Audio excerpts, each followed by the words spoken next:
Цієї ночі, фактично всю ніч, відбувалися масштабні удари, зокрема в районі Севастополя і по об'єктах в межах міста, і навколо. Цей представник окупаційної адміністрації Севастополя Розвожаєв описував ситуацію буквально в режимі реального часу. Фактично від першої ночі з'являлися його дописи про те, що там навколо, власне, міста Севастополь відбувається у контексті якраз атак із повітря і з моря. Дрони атакували Севастополь, підкреслюю, із неба і з моря, і фактично цих дронів були десятки і десятки. Лише от на офіційному рівні росіяни визнають, що понад 50 дронів Севастополь атакували. Які ж наслідки цих ударів? Справді, дійсно, по-перше, знову ж таки бачимо, що дещо розходяться дані від того, що пишуть місцеві губернатори, і від того, що по факту відбувається як і в тимчасово окупованому Криму, так і на Росії. Тому що, якщо говорити про офіційні дані, то Міністерство Мінвбивства російське написали вранці, що було знищено та перехоплено 102 безпілотники. Але це як і от безпілотники, які були перехоплені над тимчасово окупованим Кримом, так і от над регіонами Російської Федерації. Зокрема, от бачимо, що 51, кажуть, БПЛА на територію Кримського півострова перехопили їхні сили, так 44 на територію Краснодарського краю, 6 на територію Білгородської області і 1 на територію Курської області. І окрім того, що цікаво, це не лише безпілотники, які літали в небі, але от пише Міноборони російський, що також вночі морська авіація і патрульні катера Чорноморського флоту нібито знищили 6 безекіпажних катерів в акваторії Чорного моря. Ну, як завжди, у Мінвбивства все стабільно, все знищено, наслідків немає, постраждалих немає, пожеж немає, але фотографії і місцеві жителі говорять абсолютно про інше.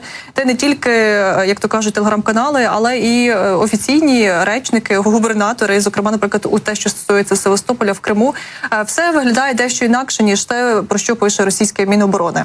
А якщо говорити про Севастополь, то от маємо зараз інформацію про те, що дійсно відбували атаки росіяни як і від повітряних БПЛА, так і від морських дронів. От маємо пост якраз губернатора Севастополя Михайла Розвожаєва. Кажуть, що дійсно немає, декілька об'єктів вже знищено. Це було, бачимо, у першій 30, перший пост, потім у другій 28 він продовжив писати про те, що щось там знищено, але каже, що все ж таки на підстанцію Севастополь впали уламки. І от впали так вдало, що без світла залишилась частина. На жаль, чи на щастя, але от частина Криму залишилася без світла. О 3:14 продовжив Розвожаєв знову ж писати про те, що в різних районах Севастополя відбуваються не лише безпілотників, але й також безекіпажних катерів. І от станом на оцей ранок відомо, що принаймні, наприклад, в Севастополі після цієї нічної атаки вже скасували заняття у школах і у дитсадках. І от все через те, що попали уламки нібито на підстанцію, зникло світло, і тому зараз неможливо проводити ці заняття. Знову ж таки, про це писав цей Розвожаєв у себе в Телеграмі. Каже, що у зв'язку з ситуацією, що склалося, ухвалено рішення про скасування занять у всіх школах, закладах середньої освіти, дитячих садочках.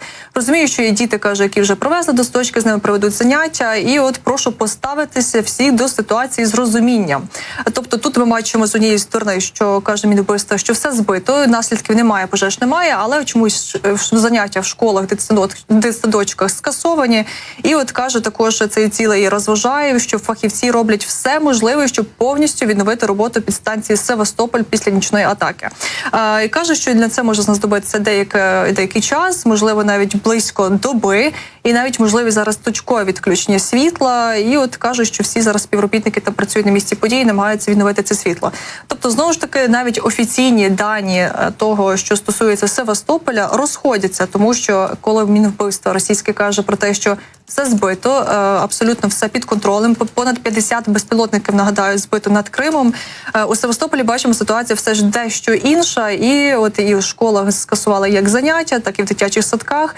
Фахівці чомусь щось розбирають і працюють, попри те, що нібито все збито. І все ж таки підстанція таки добряче постраждала, якщо Севастополь залишився без світла, і от навіть скасовані, бачимо, навчання сьогодні у школах і дитячих садочках.